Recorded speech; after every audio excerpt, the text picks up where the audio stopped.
તારીખ 3/1/2026 ગામ ચિત્રાઓ આપણે આવ્યા છીએ વિક્રમસિંહની વાડીએ. વડીલે આપણું શક્તિમાન સીડ્સનું જર્મન 4444 અને વર્ધક 176 વેરાયટી વાપરેલી. તો વડીલ પાસેથી જાણીએ કે કેવો રહ્યો એમનો અનુભવ. કાકા કેમ રહ્યું છે વેરાયટીમાં? બે વેરાયટી સરસ છે અને આમ પાછળથી ફ્લાવરિંગ બધું વ્યવસ્થિત છે. બરોબર. અને બીજા કપાસ કરતા મને આમ થોડીક આમ વધારે સારું લાગી આ વેરાયટી, બે વેરાયટી. અને વિનાટમાં કેવું છે? વિનાટમાં બધાય કરતા ફર્સ્ટ. બરોબર. પછી ઉતારો કેવો બેઠો? ઉતારામાં તે બીજા કપાસની સાથો સાથ જ છે, પણ આમ અંદાજ નહોતો આમ કાઢી શક્યા. પણ આમ કે જે બીજા જ કપાસ જે મારી વાડીમાં જે હતા ને એની રેન્જ થી હેઠા તો નથી જ તે, એનાથી વધારે નીકળ્યો છે. બરોબર. હા.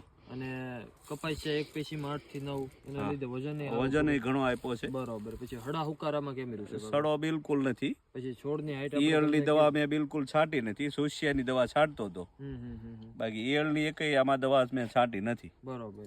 અને હાઈટ 6 થી 7 ફૂટ. હા, એટલી હાઈટ પૂરેપૂરી થઈ છે. બરોબર. આપણે જોઈ શકીએ છીએ કાકાના ફાર્મમાં હજી હાલની તારીખમાં એવો ને એવો ઘેરો અત્યારે ફૂલ ઊભો છે અને નવી ફૂટમાં અત્યારે શરૂ થઈ છે.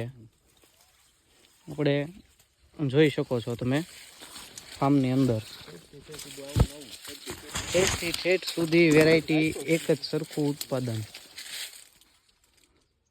બાકી તો બધા કપા